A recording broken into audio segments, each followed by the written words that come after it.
We are live. Thank you for tuning in to Naijha Speaks. I'm Naijha Wright Brown. Let me help you find your vegan soul through food, people, events, and culture. The Ciaa is in Baltimore, Maryland next week, and there will be a lot happening in Charm City. Here to talk about one of the most important events happening on Thursday, February 23rd. My birthday is Hosanna Asfaw-Means. How are you doing? I am good, and Naijha, I don't know if I can match that energy, but that was the best welcome I've ever had. Oh man, well, we got to put it on for CareFirst. What is taking place next week at the Reginald F. Lewis Museum? Yes, thank you for that question. And thank you for inviting us to be a part of this forum. I'm super excited. To the audience, I was just telling Naijha that this is my first time participating in a podcast. So I'm very excited that my first time is with Naijha. So this is very special. But next week, we are working with the Ciaa, and we're working with them to put on a health and mental wellness summit.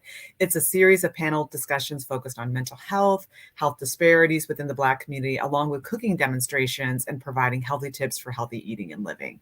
CareFirst is super proud to be part of this event. Not only will we be participating in the panel sessions, we're also going to be, or the panel session titled Addiction, Treatment versus Criminalization. We're also inviting some of our longstanding partners like the American Heart Association to participate in cooking demonstration, and then also bringing CloseKnit, our virtual healthcare provider, to the Ciaa as well. So we're really excited about the events for next week. I'm excited myself because I'm on. I was reached out to by one of the organizers to be on the Healthy Gut panel. So I'll be sitting in there with Styles P, the rapper and juice bar owner, and also Dwayne Michael of Legendary Burgers. The best burgers in the world. So I'm really looking forward to it. Can you talk to us just a little bit about the Ciaa and why are we hosting? And let me put up the flyer so if people haven't seen it, why are we hosting this mental health and wellness summit? Yeah, and so the Ciaa, this is putting my sports knowledge on.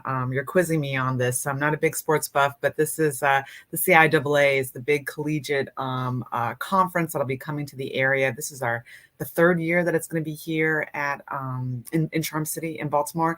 And this year we had an opportunity from CareFirst to really get involved in some of the planning and the work that's going into it. And for us as a healthcare provider and company here in the Mid-Atlantic region, it was really important for us to bring or be a part of a topic that's really important and gets to some of those deeper issues that we're seeing in community. So we know behavioral health is something that's really important. We know mental health is something that's important, and also healthy eating and healthy lifestyles in general. So for us, it was a no-brainer when asked to participate in this session, in this summit, that we would do our part and be a part of it. Hosanna, what type of challenges are we facing as African Americans as it relates to our physical and mental health? Yeah, that's a great question. I think there are many challenges, of course, that we can highlight and talk about. I think what comes top of mind for me is access to care. And I'd like to just spend a little bit of time and talk about what CareFirst has done to kind of address this access to care piece, especially in the lane of behavioral health and mental health. So last year, we had the pleasure and we were very fortunate to be able to release funding to address disparities in behavioral health and mental health services within our region. We are very intentional on wanting to increase access to care for the Black community and other communities experiencing barriers to care. One of the things that was really important to us was to find organizations that were trusted resources in community and had the trust of community to be able to provide those services. And so that means having people that are leading organizations that look like the communities that they're providing services, or at least have lived experiences that people can relate to. So we put this RFP out, or request for proposal. We received a ton of applications and we're really proud that we were able to support so many like BIPOC-led organizations that are really interested in looking at access. But in addition to the access piece, this was also a workforce development type of program as well too. So we were looking at increasing the number of providers in that space. And part of it included, looking at non-traditional players within the behavioral health space. So not just those clinicians that provide the care, but also looking at it along a continuum. So you might have peer recovery support specialists, you might have community health workers, and each of those individuals are really important as part of that journey to health and wellness, especially within the behavioral health space as well. How detrimental were these issues, the issues of, health, physical health, and mental health before COVID? And where are they at? How detrimental is it after? Because, being in lockdown. Yeah, and I think that was one of the reasons why we put a behavioral health RFP, and we were just a behavioral health funding opportunity. We focused a lot on marginalized communities and also youth as well, because there were reports that were coming out that we were seeing higher, bigger issues that were coming up in those particular communities as related to mental health and behavioral health challenges. I know anecdotally, I have 2 kids at home, seeing kind of like the wear and tear of mental health and challenges of being in isolation and not being able to connect with, with their community during the early parts of the pandemic. For me personally, my parents live in Michigan. I wasn't able to see them, touch them, hug them, do anything for more than a year. And that was really hard. And it weighed on me, and it weighed in the way that I showed up as a mother, as a wife, as a friend, as whatever. And so we saw it as a real opportunity for us to kind of put this funding opportunity to kind of help communities get through that phase of the impact that COVID was having. And so I think those things are still there, but I'm really proud of the work that we're doing, because I think we're trying to do the hard work and keep that work going and just bring light and attention to it. Well, I'm excited again. It's Thursday, February 23rd, on my birthday. What can attendees expect next week at the CIAA Health and Wellness Summit? What is on the agenda? I know I'm on there. I think it's going to be a fantastic conversation. Our new state's attorney, Ivan Bates, will be there. He's incredibly knowledgeable and passionate about addiction. About a month ago, I had the pleasure of hearing our state's attorney talk and provide remarks at Turk House, which is a residential treatment center here in West Baltimore. And he spoke so passionately about being able to get people into treatment, right? Putting them behind bars is not the answer. If someone is dealing with addiction, which is a chronic condition, how do we support them? How do we get them into the care that they need?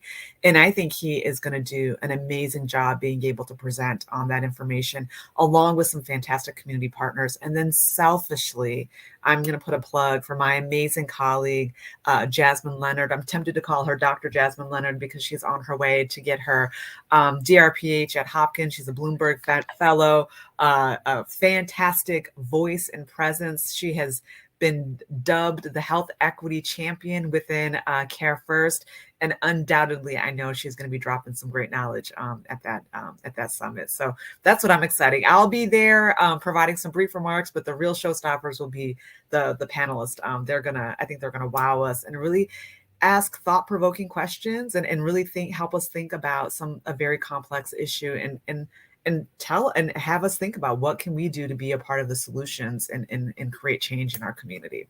I love it. I love it. So we know people need to register to attend this health summit. There is not unlimited space. There is a certain capacity. So, people want to register as soon as they can. Besides attending the health and wellness summit, what do you think as a community is the best way for us to pivot to a healthier mental and physical lifestyle? I think it's about the resources and understanding what's available. So I think, one, I know like access to care, I've kind of like talked about this ad nauseum at this point, but I think understanding what's available in your community is really, really important. And if you don't know what's available, ask somebody. We know like our churches are, trusted resources. There's an opportunity to go there to the health ministry and find out like what's going on in your community to get the care that's needed.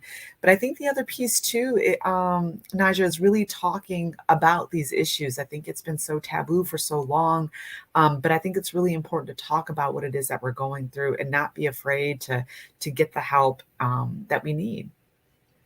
Well, there's a call to action here, and I'm going to let Hosanna tell us what we need to do. How do we get everyone to disseminate this much needed event info so we can get everyone out? What do we need to do? Okay, talk about it. Go online to ciaa.com. There's a registration link.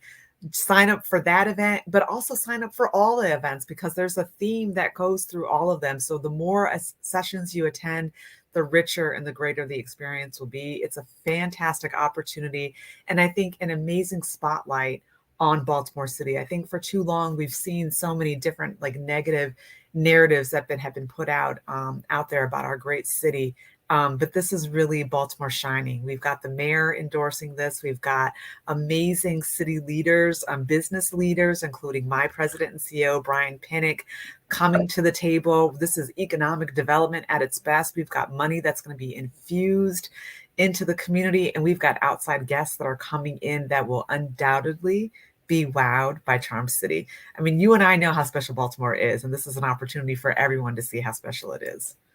Well, what piece of advice would you leave with the viewers before we go? Is there anything else you want to add? Can you tell us how best we can follow you individually or the organization? Yeah, I think we've got on the little tickler down below, we've got our not podcast, we've got our various channels for social media. So please follow us. Please, reach out to us via Instagram, LinkedIn, whatever. And let's just continue to keep this conversation going. Attend the summit, be wowed, and let's show up and show out for Charm City. Awesome. I'm going to do my little selfless, shameless plug here. You are tuning in again to Naijha Speaks. Please subscribe, like, share, comment. Naijha Speaks is a product of Black Vet Society, where I am the executive director. Black Vet Society is meeting people where they are on their holistic health, vegan, and plant-based journey. Please let me help you find your vegan soul. Support us at blackvetsociety.org. Vegan Soul Fest is coming up. If people don't know, you want to get your tickets, you want to go to vegansoulfest.com. We are coming back in August. So please, that's one of the places where you can converge and find your vegan soul through food, people, events, and culture, musical culture, and all that great stuff. So again, one more time for this flyer, I want to make sure people are aware what's going on. It's going to be a fun day.